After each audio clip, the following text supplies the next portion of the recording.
Assalamualaikum warahmatullahi wabarakatuh. Hai semua, perkenalkan nama saya Yumi Olviani, NRP 5317321190, Prodi Teknologi Pengolahan Hasil Perikanan, semester 6 Politeknik Ahli Usaha Perikanan. Di sini saya akan mengulang kembali materi yang telah disampaikan oleh dosen saya Bu Yuliati Khotmaulis Sipahutar, SPIMM, dalam mata kuliah Sistem Manajemen Mutu. Di sini kita akan membahas tentang SSOP atau Sanitation Standard Operational Procedure. Apa itu SSOP?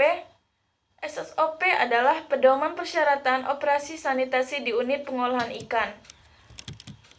SSOP bertujuan untuk menjamin bahwa prosedur dan proses sanitasi dapat secara efisien mengendalikan bahaya keamanan pangan yang umum dijumpai di lingkungan pengolahan dan operasi. Ada acuan yang kita bisa lihat, ada Kepmen KP nomor 52A 2013 yang isinya tentang pertama persyaratan umum di mana UP harus memiliki sistem manajemen keamanan pangan yang mencakup Good Manufacturing Practice atau GMP dan Standard Sanitation Operating Procedure atau SSOP dan Hazard Analysis Critical Control Point atau HCCP dan menerapkannya. Ada persyaratan lokasi dan bangunan, lalu peralatan dan perlengkapan, lalu pekerja, lalu penanganan hasil perikanan, pelabelan, dan HCCP.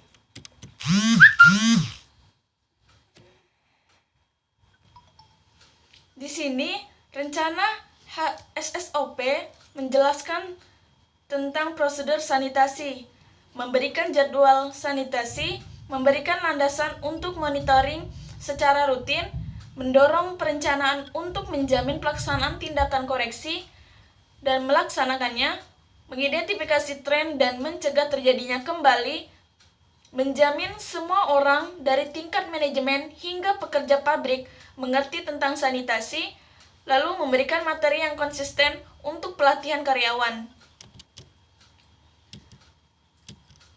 Ada 8 kunci tentang persyaratan sanitasi. Yang pertama, keamanan air dan es. Yang kedua, kondisi dan kebersihan permukaan yang kontak dengan bahan pangan. Yang ketiga, pencegahan kontaminasi silang. Yang keempat, ada menjaga fasilitas pencuci tangan, sanitasi, dan toilet. Yang kelima, proteksi dari bahan-bahan kontaminan. Yang keenam, ada pelabelan, penyimpanan, dan penggunaan bahan toksit yang benar. Yang ketujuh, pengawasan kondisi kesehatan personil. Yang kedelapan, ada pengendalian pes. Di sini kita akan membahas satu persatu. Yang pertama, keamanan air dan es, di mana tujuannya yaitu pertama untuk memelihara mutu air di lingkungan pengolahan. Lalu menggambarkan manajemen supply dan mutu air, lalu mencegah kontaminasi suplai air dan es.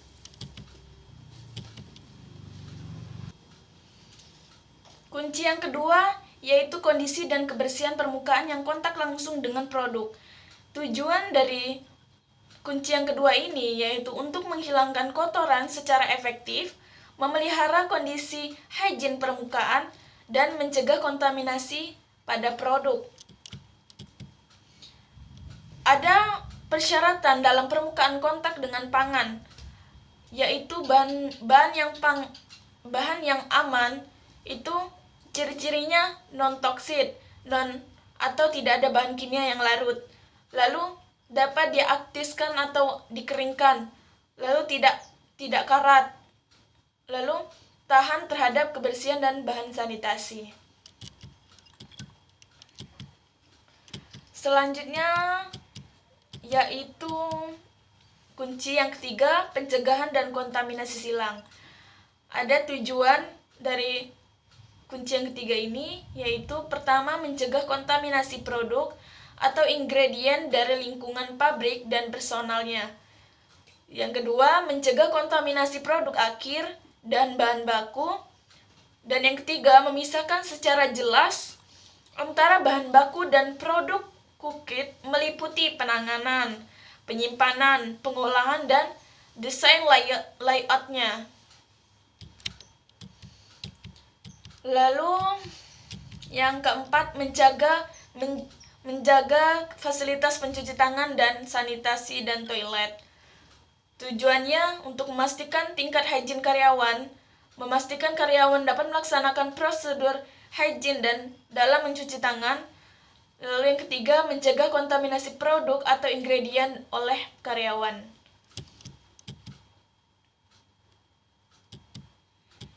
Lalu yang kunci yang kelima, proteksi dari bahan-bahan kontaminan. Tujuannya untuk menjamin bahwa produk dan bahan kemasan pangan serta permukaan kontak dengan pangan terproteksi dari mikrobial, bahan kimia, dan kontaminan fisik. Lalu kunci yang keenam, pelabelan, penyimpanan, dan penggunaan bahan toksin, yang mana tujuannya untuk menjamin bahwa pelabelan, penyimpanan, dan penggunaan bahan-bahan toksin adalah benar untuk proteksi produk dari kontaminasi. Lalu ada kunci yang ketujuh, pengawasan kondisi kesehatan personal. Tujuannya untuk mengelola personil yang mempunyai tanda-tanda penyakit, luka, atau kondisi lain yang dapat menjadi sumber kontaminan. Yang mana tiap-tiap personil mempunyai tanggung jawab untuk menjaga kondisi kesehatan yang baik, melaporkan bila sakit, mencuci tangan setelah bersin atau batuk atau menggaruk-garuk sebagaimana. Lalu selalu waspada terhadap kondisi yang dapat menyebabkan kontaminasi. Lalu yang kedelapan, ada pengendalian PFAS, yang mana tujuannya untuk pencegahan masuknya dan pembuangannya PFAS, mengendalikan lingkungan sumber PFAS, dan pemusnahan dan pembasmian PFAS.